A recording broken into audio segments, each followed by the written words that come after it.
Hi guys, Assalamu alaikum. Welcome back my channel. இன்னைக்கு Eid vlog பார்க்க போறோம். எல்லாத்துக்கும் ஈத் முபாரக். காலையில 6க்குலாம் வந்து prayer இருக்குன்னு சொல்லிட்டாங்க. கிளம்பியாச்சு. பட் என் கிட்ஸ் வந்து எந்திரிக்காதனால நான் வீட்ல தொழுகிற மாதிரி இருந்துச்சு. அவங்க மட்டும் வந்து பள்ளிக்கு போற மாதிரி இருந்துச்சு. நீங்க ஏதாச்சும் ஸ்வீட் பண்ணலாம்னு சொல்லிட்டு பால் சேமியா பண்ணி ரெடியா இருந்துச்சு. அவங்க prayer முடிச்சிட்டு வந்ததும் எடுத்து கொடுத்தாச்சு. இதுதான் வந்து கிட்ஸோட அவுட்ஃபிட். இந்த தடவை வந்து சிம்பிளாக வந்து ரொம்ப ஜிகுன்னு இல்லாமல் நீட்டாக எடுக்கணும்னு சொல்லிட்டு கவுன் தான் எடுத்திருந்தோம். இந்த கலெக்ஷன் கலர் வந்து எனக்கு பிடிச்சிருந்துச்சு. உங்களுக்கு பிடிச்சிருச்சான்றதை கமெண்ட் செக்ஷன்ஸில் சொல்லுங்கள். அடுத்து வந்து காலையில் பிரேக்ஃபாஸ்ட் பண்ணணும்னு சொல்லிட்டு சப்பாத்தி அண்ட் மட்டன் குருமா தான் வந்து இன்றைக்கி பண்ணியிருந்தேன். அந்த ரெசிபியுமே உங்களுக்கு ஷேர் பண்ணணும்னு நினச்சேன். ஆனால் வந்து விளாக் வந்து எடுக்கலை. என்னோடய ட்ரெஸ் வந்து ஈத் ட்ரெஸ்ஸு இதுதான். உங்களுக்கு அதுவும் பிடிச்சிருந்துச்சான்றதை கமெண்ட் செக்ஷனில் சொல்லுங்கள். காலையிலே எழுந்திரிச்சோடனே மட்டன் குருமா அண்ட் சப்பாத்தி வந்து ரெடி ஆகிடுச்சு. அப்புறம் வந்து கிட்ஸை குளிக்க வச்சு அதுகளுக்கு ட்ரெஸ் போட்டு விட்டு அதுகளுக்கு சாப்பாடு ஊட்டி விட்டு அப்படியே வந்து கொஞ்சம் பிக்சர்ஸும் எடுத்து முடிச்சுட்டு அடுத்து வந்து பிரியாணி வேலை வந்து நடந்துக்கிட்டு இருந்துச்சு. இன்றைக்கி வந்து 10 பேருக்கான சிக்கன் பிரியாணி தான் பண்ணியிருந்தோம். ஃபுல் ரெசிபியும் இன்றைக்கி வந்து நான் ஷேர் பண்ண போகிறேன். எப்பயுமே நம்ம விளாகில் வந்து எல்லோரும் ரெசிபி போடுவாங்கன்றனால வந்து நான் அன்னைக்கு ஃபுல்லாக என்ன நடந்துச்சு அப்படின்றதான் இந்த விளாகில் வந்து போடுவேன். ஆனால் இந்த விளாகில் வந்து ரெசிபியும் வந்து நான் உங்களுக்கு ஷேர் பண்ணியிருக்கேன். எல்லாமே கட் பண்ணி எடுத்து வச்சாச்சு. ஃபஸ்ட்டு வந்து தேங்காய் எண்ணெய் வந்து ஊற்றிட்டாங்க. ஊற்றி முடித்ததுமே ஃபஸ்ட்டு பச்சை மிளகா வெங்காயம் வந்து போட்டு தாளிச்சு விட்டாங்க. அளவுலாம் வேணும்னா எனக்கு வந்து கமெண்ட் பண்ணுங்கள். கண்டிப்பாக வந்து டிஸ்கிரிப்ஷனில் வந்து நான் உங்களுக்கு ஷேர் பண்ணுறேன். வெங்காயம் வந்து முக்கால்வாசி வந்து அரைச்சி வந்து போடுவாங்க. கால்வாசி வந்து கொஞ்சம் ஃப்ரை பண்ணுறதுக்கு போட்டிருப்பாங்க. நல்லா வந்து எண்ணெயிலே வதக்கிக்குவாங்க. இதில் என்ன மெயின்னா பச்சை வாசனை போகிற வரைக்கும் ஒவ்வொன்றா வதக்கி போட தான் டேஸ்ட் வந்து அதிகமாக இருக்கும். அடுத்து வந்து கொத்தமல்லி புதினா வந்து ஆட் பண்ணிக்கிட்டாங்க. அதையும் நல்லா வந்து வதக்கிட்டாங்க. அப்புறம் வந்து இஞ்சி வெள்ளைப்பூடு அதையும் அரைச்சி வச்சுருந்தோம். அதையும் வந்து இப்போ மிக்ஸ் பண்ணிவிட்டு நல்லா வதக்கணும். பச்சை வாசனை போகிற வரைக்கும் வந்து நல்லா வதக்கிக்கிட்டே இருங்க. அந்த ஸ்மெல் தெரியும் உங்களுக்கே. அந்த பச்சையாக இருக்க ஸ்மெல் அண்ட் வந்து வதங்கின ஸ்மெல் வந்து டிஃப்ரெண்ட்டு தெரியும் நம்மளுக்கு.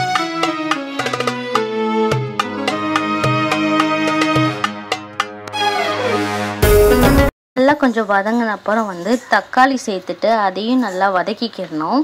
இந்த சமயத்துலேயே வந்து கொஞ்சம் உப்பு போட்டோம்னா வதங்குறது வந்து சீக்கிரமாக வந்து உப்போடு வந்து மிக்ஸ் ஆகிட்டு சீக்கிரம் வந்து வதங்கும். அரிசி வந்து ஒரு சைடு கழுவிட்டு ஊற வச்சிடலான்னு சொல்லிட்டு வாஷ் பண்ணியாச்சு.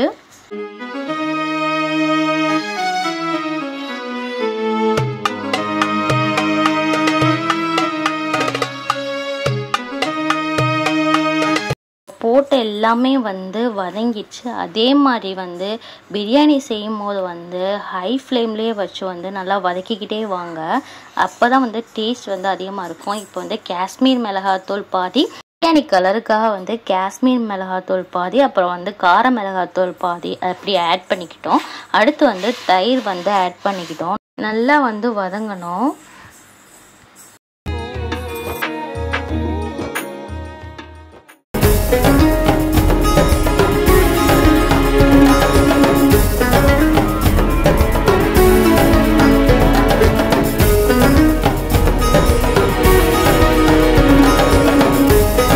கொஞ்சம் எண்ணெய் பிரிஞ்சு வரும்போது சிக்கன் போடுறதுக்கு ரெடி ஆயிடுச்சு. இப்போ வந்து சிக்கன் ஆட் பண்ணிவிட்டு நல்லா மிக்ஸ் பண்ணிக்கிடுவோம்.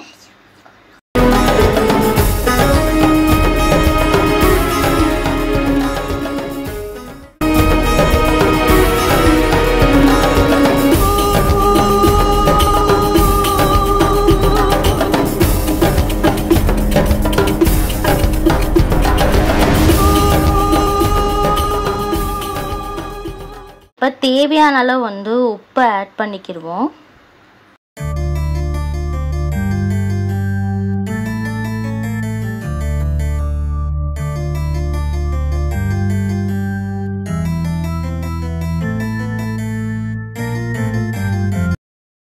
பிரியாணிக்கே மெயினானது வந்து கரம் மசாலா. அதை வந்து நீங்கள் வீட்டிலே ப்ரிப்பேர் பண்ணால் மட்டும்தான் நல்ல ஒரு ஃப்ளேவரான பிரியாணி வந்து நம்மளுக்கு கிடைக்கும். கரம் மசாலாவும் ஆட் பண்ணிவிட்டு நல்லா வந்து வதக்கிக்கணும். இதுக்கு முன்னாடி வந்து லெமனும் நான் ஆட் பண்ணிட்டேன். இந்த கிளிப்ஸ் வந்து மிஸ் ஆயிடுச்சா எடுக்கலையான்னு தெரியல. அதை மட்டும் கொஞ்சம் ஆட் பண்ணிக்கோங்க. அடுத்து வந்து தேவையான அளவு அரிசிக்கு தேவையான அளவு வந்து தண்ணி கரெக்டாக ஊற்றிக்கிட்டு நல்லா கொதிச்சப்புறம் வந்து ரைஸ் போடுங்க. ரைஸையுமே நீங்கள் அப்பப்போ கிண்டி விடணும், இல்லைன்னா பொடிச்சிடும். நல்லா கிண்டி விட்டுக்கோங்க. அப்பப்போ கிண்டி விட்டு க்ளோஸ் பண்ணி ஓப்பன் பண்ணிங்கன்னா ஓரளவு வந்து தொறுன்னு இருக்குன்னு சொல்லுவாங்களே அந்த பதம் வரணும். அரிசியும் தண்ணியும் வந்து கரெக்டான லெவல் வரப்போ வந்து தம் போட்டிங்கன்னா ரொம்ப நல்லாவே வந்து பிரியாணி வந்து களி மாதிரி ஆகாமல் நல்ல ஒரு பிரியாணி வந்து அடியும் பிடிக்காமல் நம்மளுக்கு டேஸ்டியான பிரியாணி வந்து கிடைக்கும்.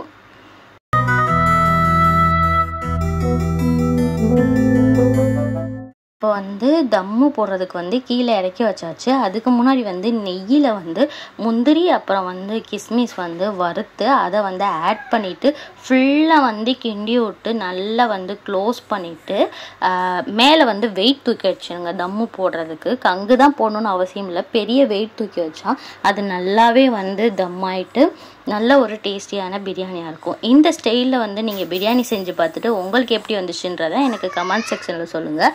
அளவு வேணும்னா கமெண்ட் செக்ஷனில் கேளுங்க. கண்டிப்பாக டிஸ்கிரிப்ஷனில் வந்து நான் உங்களுக்கு ஆட் பண்ணிடுறேன்.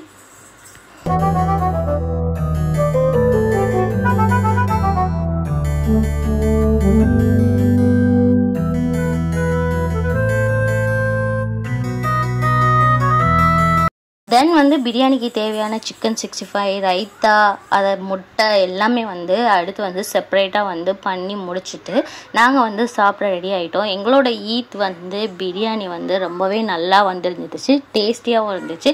நீங்களும் இதே மாதிரி ட்ரை பண்ணிவிட்டு எப்படி இருக்குன்றதை கமெண்ட் செக்ஷனில் சொல்லுங்கள்.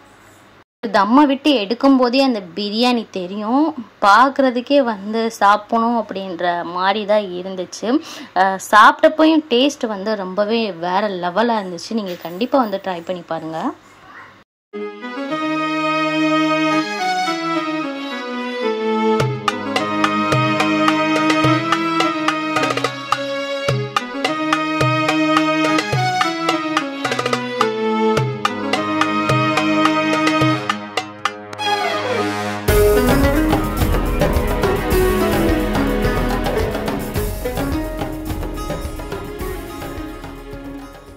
பிரியாணிலாம் சாப்பிட்டு முடிச்சுட்டு ரெஸ்ட் எடுத்துகிட்டு ஈவினிங் வந்து நாங்கள் வெளியில் கிளம்பி போயிருந்தோம். சும்மா வந்து ஷாப்பிங் மால் தான் போயிருந்தோம்.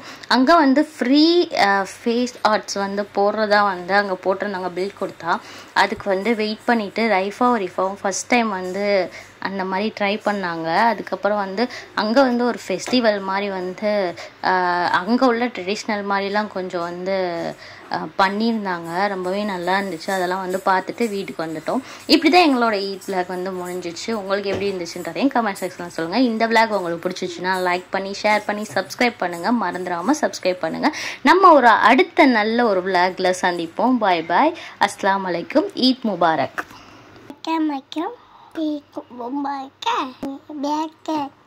என்ஜாய் பண்ணுங்க. பாய் பாய். பண்ணுங்க.